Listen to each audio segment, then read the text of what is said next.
Hello, hello, hello. Welcome to the Lucky Dip. And it's quite interesting because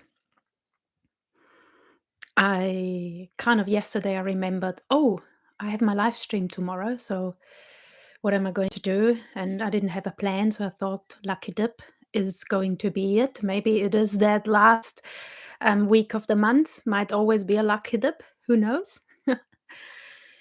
And And usually I kind of try to start thinking a little bit about what I could talk about, what it could be. But I just didn't get to it. Right now, in this moment, my life is very, very busy for a lot of reasons. And even now in the morning, the plan was to do a practice, but I didn't get to the practice because I was so busy. Um, and I was busy actually talking to my partner about our future, and we're kind of figuring out how to do things with living, moving from where we live to somewhere else, buying, selling, and all of these things. And it just turned into a 1.5 hour conversation, and so there was no time for a practice, and I was no time to think about what I could talk about. But there is so much to talk about, actually. There is. There is always, all the life experiences. Everybody has life experiences, and sharing them, I find personally, is very powerful. Sometimes we can learn so much from other people's life experiences, and we can observe ourselves while we listen to how that feels to us, our reactions. Maybe there are patterns kicking in. It's such a great opportunity. Sharing, we should all share much more and not worry about what do other people maybe think, and how will they react to what I share. Well, that's a good thing. It's a good thing when people have reactions to something, and if they know about self growth, self development, they know that the important thing is to look at our reactions. They are our best teachers. So they are which bring us forward when we look at our reactions and we grow out of them. Because sometimes the reaction can be quite negative too. I could be maybe upset about what a person says, or I could feel angry about it, or could feel triggered. So I could go and look at it and say, why am I triggered? Why am I angry? Why does this person annoy me? Why does this person annoy me? How she looks and how she talks, and I find her just annoying. I have that sometimes with people, and I just think like, what is it, Sabine? I need to go inside myself and look at what is triggering me in this person, because it's obviously not the person the problem. The problem is my reaction to the person. And so anything is an opportunity, and so self-observation is such an important thing we need to do, because only when we observe ourselves, when we are aware of what's going on for us, then we can do that step of looking at what is going on for us. And that's the key to growth. The key to growth is really to be aware of what is triggering us, to be aware of these people who are really annoying us, the people we don't like, the people who make us react. And that can be close people, and that can be people on TV or in the news or whatever. When we can see that everything that is bringing us out of this really nice state of being very relaxed and calm and peaceful and just quite content. If we are able to be aware each time we step out of that state. And this is very big in Ren Shui teaching. That state of relaxed, calm, and natural is actually our natural state as humans. This is how how we can be all the time. But because we do get triggered, and that's when the patterns, which are not beneficial to us, get us out of this good state. And so the self-awareness is all about being able to see when that happens and then to observe it, and then to say, well, what is it here that makes me feel so uneasy and uncomfortable? And yes, it's a trigger coming from the outside, but the reaction to it is a pattern. It might be, I feel defensive, I feel fearful, there is something which doesn't make me feel safe. And so I come up with these emotions, with annoyance, with impatience, with anger, with um, frustration, or whatever it might be. I'm feeling in that moment. That's happening inside of me. And that's the only thing I can get in control of. Okay, I can't change the outside world. I can't change the voice of that person, or the way that person looks, or the things somebody does. I can't change that. Like, I can set boundaries, yes. If it's necessary to set boundaries, I can do that. But I can look at, why am I reacting the way I do? Why have I just lost my relaxed and calm state? And isn't this empowering? I find it so empowering for me. I have observed over the last few months that sometimes when patterns are triggered in myself, it is connected when I feel disempowered, when somebody else takes control, when I lose control. Okay. When I feel like I'm out of control, I get quite triggered. And I feel very disempowered. So how empowering is it that I know I can actually change that reaction? I can replace that reaction of feeling so disempowered by looking at what makes me feel so disempowered, of by looking at, how do I feel? Why do I feel like this? Where is this coming from? Maybe even, when was it the first time I felt this feeling? And so what is very, very important, I'm actually talking here about a lot of the things we do in Ren Shui when it comes to pattern work, to hard work, and also to self-observation. That's actually the last 3 methods out of the 9 methods of the Yuan Gong system.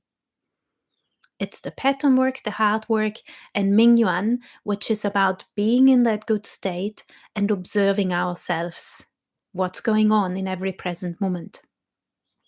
I'm just mixing them up a bit in explaining it in a very daily life kind of way.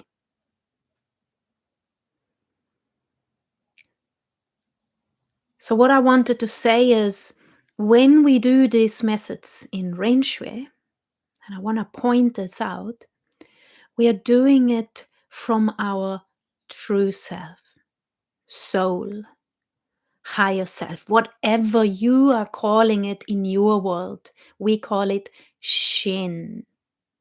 Shin. I always struggle to pronounce the Chinese words properly.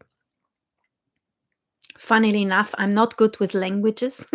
Funnily enough, I ended up in a English speaking country. Um, Shen. Shen is It's the true self. It's that part that it is also connected to the universe. That part where our wisdom lives. That part where we can all access. But that part is a bit kind of pushed into the background by our patterns. Okay? Our patterns kind of, in some way, protect us to be connected to this part. Our patterns think it's not safe to be that part. Because we may have made an experience sometime in our life where we were that, a little child being all happy and jumping around and being told off for that. That can then make create that pattern of saying, well, that's not quite safe if I'm letting that out. But we now, as adults, we have the opportunity to change that, to say, well, am I not safe if I'm myself? Is that true? Because it's not true.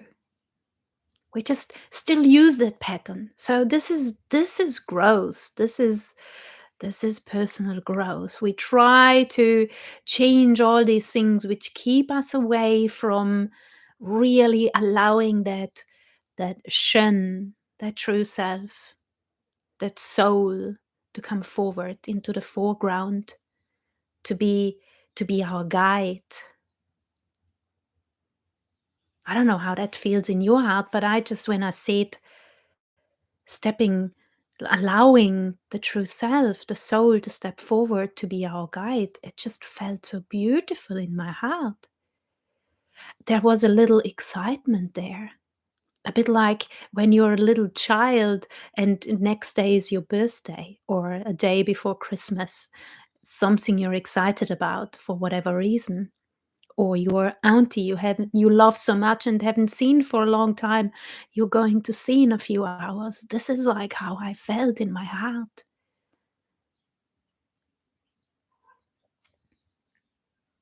So it's a wonderful thing when we get triggered. It's a wonderful thing when we have to face challenges. It's a wonderful thing if we encounter problems, when we encounter challenges, because it's an opportunity for us to say, what is my reaction to it? Observe how do I feel? Am I still relaxed and calm, or have I lost it? And if I have lost it, that's the opportunity there to look at that and say, why did I lose it? What am I feeling? Where is it coming from? Do I still need this? Do I still need this reaction of losing myself, of losing my connection to my heart? Or can I let go of that now and instead bring another pattern in, another reaction, which is like, depending on the situation, it might just need openness. If I close down when somebody says something to me which feels scary to me, I can open up and say, well, maybe I can just trust and open and allow that what was said to be heard properly instead of blocking it off straight away because of fear. Fear is a pattern. And the answer might still be, no, it's not the right thing. But I have considered it from a different place than when I just put my blocks up. Okay. Let's say there is a more intense example. Somebody is really harsh at me and blames me and might even be abusive towards me with um, really without really a proper reasoning. So what can that teach me? What how could I be react to this instead of getting upset and blaming them and defensiveness and maybe even anger? So what could I do? What do you think? Maybe I could go and feel myself, feel how I feel, and then also try to feel the other person. Why is that person doing this? What is it? And there might be no reason. That person might just feel crazy and awful. But can I look behind that? Can I see that the only reason why a person is like that, it's because of their own traumas, because of their own patterns developed out of these traumas. We are bringing all of that stuff with us through lifetimes, through generations, through genders, through history. So can we look at that, and can we then maybe even find some compassion inside of ourself, for that person to have to be so awful towards us? Like, this is high level of this work. Because if we have been able to do enough growth on these old ways of reacting to a situation like that, and we come into a place where we don't lose our relaxed and calm anymore, but instead we feel compassion and love for ourselves and for the other. Wow. Just imagine a world being more like that. How different would our world be? There wouldn't be war anymore. And the amazing thing is, because we are all connected, this is all healing. It's a healing process in this moment. A healing for ourselves, having that healing of not having to react the old ways. The healing for the others, that all of a sudden they get that energy of compassion instead of what usually happens, and there is that energy of resistance and anger and hate and whatever. It doesn't mean I can't still set my boundaries and say, look, this is not true, and it is like this and this. But if I do it from that place of compassion,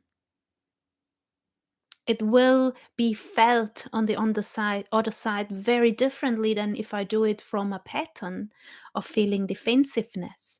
Even if I try to make it sound nice, and I have done that a lot in my life, and I still do it. That I'm trying to be good. I'm a person on a spiritual path, so I try to try to be a good person, and this is actually a pattern for me because I have tried that my whole life, and that's why I appear to be a nice person.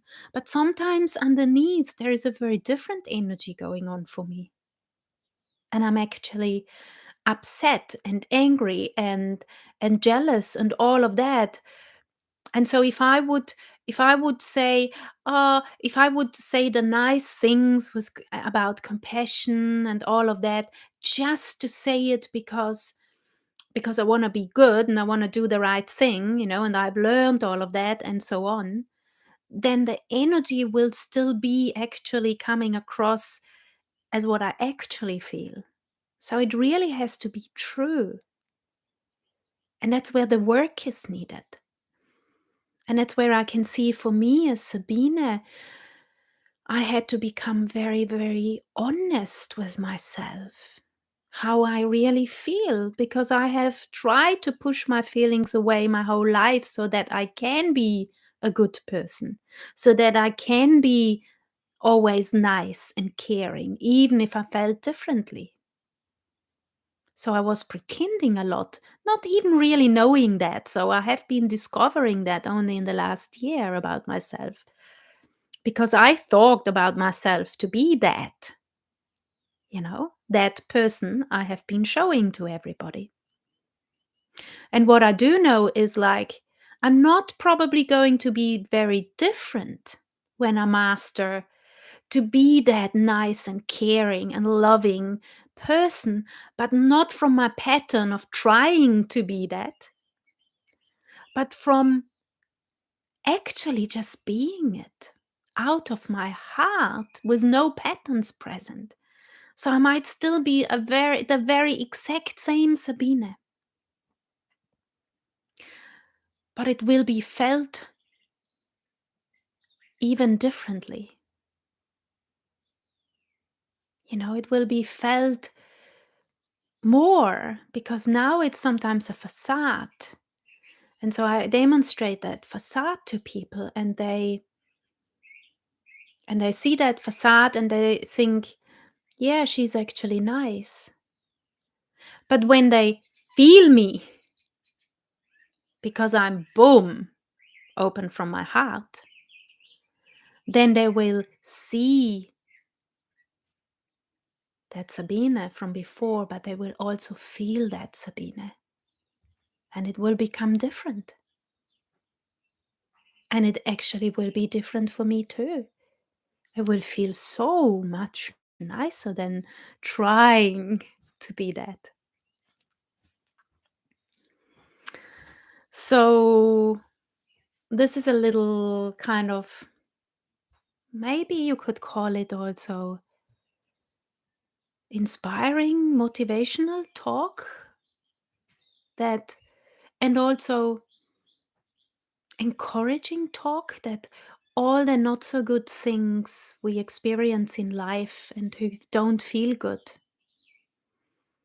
they are actually good because we need them. We need exactly them to be able to look at what we can change. If everything is always just good and easy, then we don't even discover about our patterns because there is never going to be a big reaction to something. So we need these challenges. But what we need to do is to look inwards instead of blaming the outwards. And it doesn't mean, again, that we don't need to do boundary settings, or we might need to speak up, or we might need to voice something which is not working and it's not okay. One doesn't exclude the other one. But how do I do it? Is that boundary set from a pattern or from my shen? How do I feel when I set that boundary? If I feel relaxed and calm and grounded and connected to my heart, that's the boundary we need to set. When I feel defensive and finger pointing still and all of that, then it's a pattern. So I hope, like, I can really see the potential of patterns. And there is one really, really beautiful thing which is important to keep in mind, is that patterns are not bad.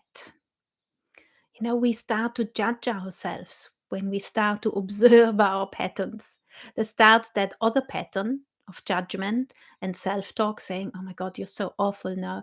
Look, this pattern and that pattern. And oh my God, you just lied. You're awful. You're a bad person. This is not Shen talking. Never. Shen would never ever say something like that. Shen feels compassion for us and love for us, regardless of how we are, of our patterns, even regardless of what we do. Shen is unconditional.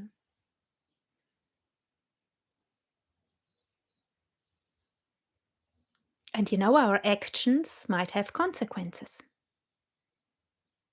Shen just observes all of that because there are laws in this universe which are always in action, and they're always going to how do I say this best?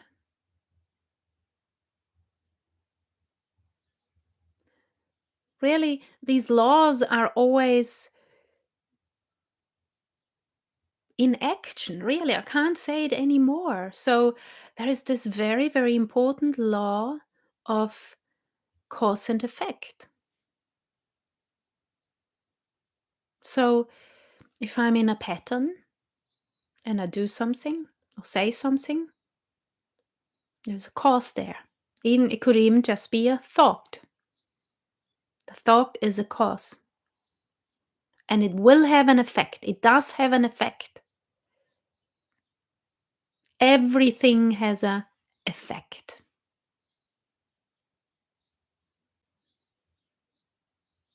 So it's really quite important for us to look at our causes, our patterns, our thoughts,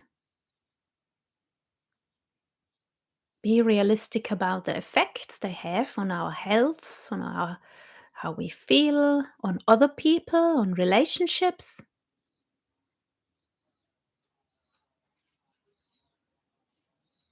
And looking at that, it might become very clear. Well, if I would, instead of this pattern, which has this effect, use another pattern which has a much more positive effect,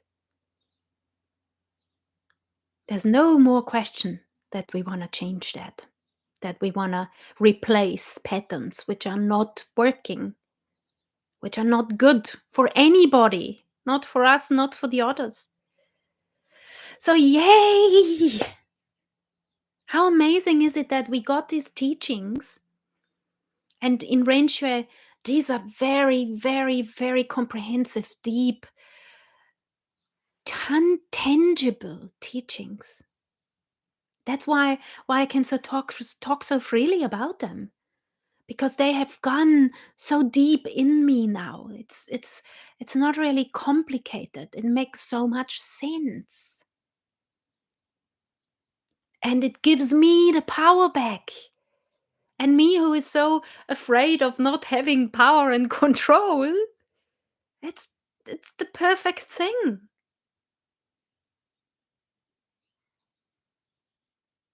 It's beautiful to do this work. And I just want to mention here, um, like the Renshu system, the Yuan Gong system with the 9 methods, is really a system. It is really something that is constructed in a way to bring you to this result of being able to observe yourself, of being able to recognize patterns as teachers and as opportunities, and to replace them with what is better. And that is often with the hard qualities, with being with the heart, doing things from the heart. And to do all of this, it's very important to have a good chi level, a good energy level. So the whole system starts with the qigong practices on where we get a qi into the body, into our shen, into our heart. And with this higher energy level, this better energy flowing in our body, with um with this strength we are gaining in a physical way and in a mind way and in a soul way, our body is healthier, our chi amount is better, our mind is calmer, we are more in that relaxed state, because we need to create, first of all, the relaxed and calm so that we even can observe patterns. So we see that difference. If we don't even know what it means to be relaxed and calm, it's really hard to know when we are in a pattern, because we don't know how it feels to be relaxed and calm. So, to be relaxed and calm, we need a better chi flow in our body. We all know it. It's much harder when we are not feeling well, to deal with things. Everything feels much more overwhelming, and patterns actually kick in much easier. So that's why in the Yuan Gong system that we start ideally with the chi work, or at least it needs to go parallel with the hard work and the pattern work. And I think that's why it's so successful, because it is. I don't know about other systems. There could be lots of systems out there in the world I don't know much about. I know about the yoga system, and that's a system too, I think, if it's practiced as a system. Okay, because if I just do the physical yoga exercises, that's not the system. The system includes all the other parts of yoga. Okay, but what did I want to actually say here? I was talking about system and other systems. It doesn't matter. I'll just come back to the effectiveness. Yes, the effective. What is effective? What is effectiveness? And I think this is the last thing I'm going to talk about. Why do I say that Ren Shui Yuan Gong is effective? I think because I see and observe what's happening in myself, how I have developed over the years doing it on all levels, on the chi level, on the mind level, on the heart level, on the shen level. And I never had anything like this happening. And I've tried a lot of things, I can tell you. I'm actually also a yoga teacher. It didn't work for me for whatever reason. Doesn't mean it doesn't work for other people.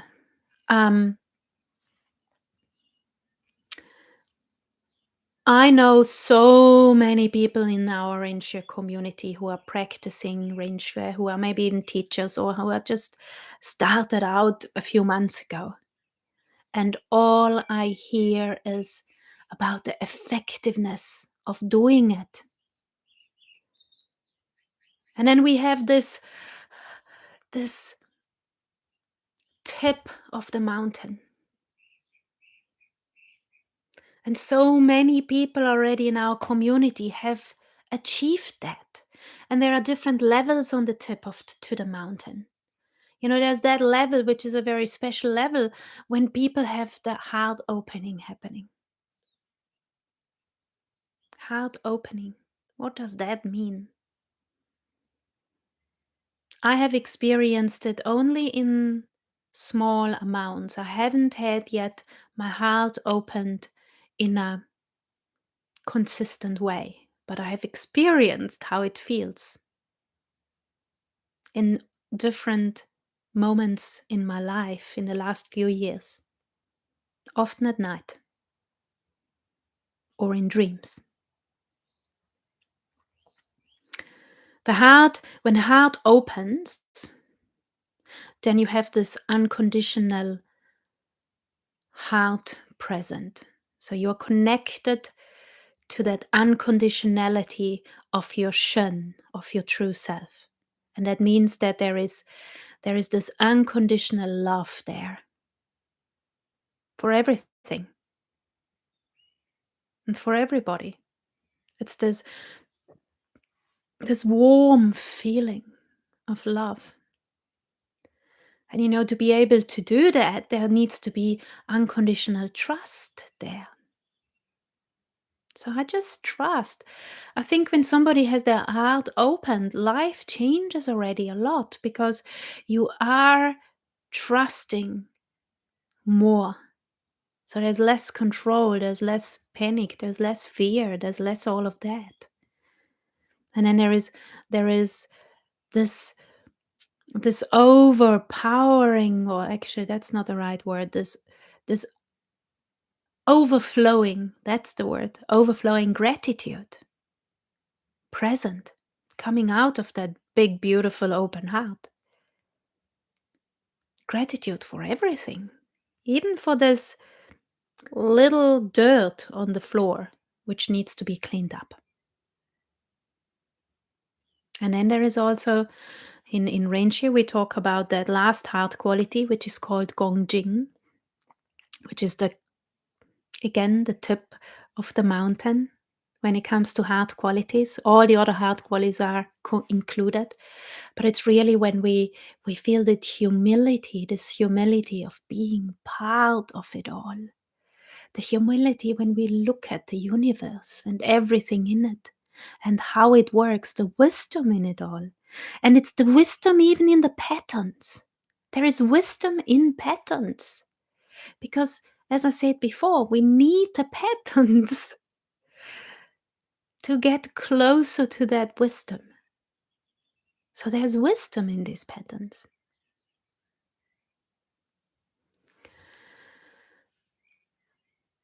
And then the tip of the mountain when it comes to effectiveness, talking about the Ren Shui effectiveness. And in Ren Shui, we use the word enlightenment, which can be sometimes be quite challenging for some people. But all it means is that you see who you really are. So there is all of a sudden the light bulb coming on, which shines the light on who you really are. It shines the light on your true self, on your soul, on your Shen. You recognize who you are. That's enlightenment. And you are there all the time. So in that moment, that the true self, it's a bit like lifting that veil. Dory said that in the movie, and I think it's really, really beautiful how she said that. It's lifting the veil, and you really see what's real. And real is that you are Shen. That's real. And the real is also that the patterns are not really you. Shen is you. So you can work on your patterns. And even when you're enlightened, you still work on your patterns.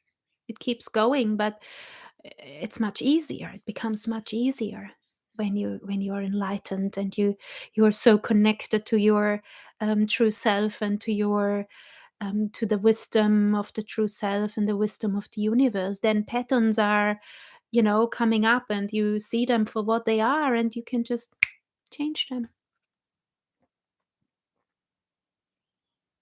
And we have quite a few people in our community who have gotten to that place of enlightenment, of seeing who they really are, of realizing their true self. And we can all do it. And they all say that. That's the funny thing. Like these people, they see who we are. When I talk to Fiona, you know, she sees who I really am. She sees also my patterns. But I can see much less still of who I really am. So I need to work on these patterns to get to, oh, yes, that's who I am. Yes, this is how my heart naturally feels when it's not closed, when it's not mistrusting, when it's not ungrateful, when it's not conditional. So that's why I say the ranger system is so effective, because we have people who have come to the top. But the interesting thing is the top of the mountain is not the end. There is more to go. I don't know. There might be an invisible mountain going even further up.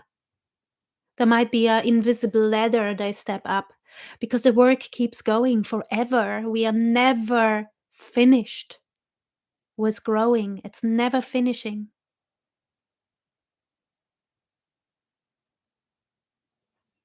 I hope I didn't trigger a pattern now, because I could see that pattern in me a few times when I became aware that, enlightenment is not the end, and then everything is like, you're just like there. That's it. I'm happy forever. And no, it's work. It keeps going. It becomes easier. It becomes different. It becomes definitely probably more, coming from the heart. And we all know how beautiful the heart feels when we are there. So it's going to be a different place to do the work from. But the work is keeps going, keeps going. Our beautiful, beautiful teacher and creator of the system, Yuan Tse, he always says he's still growing. He still has patterns he needs to work on. So, how cool is that?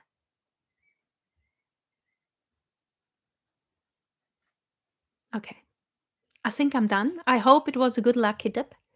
I give you all a very, very big hug.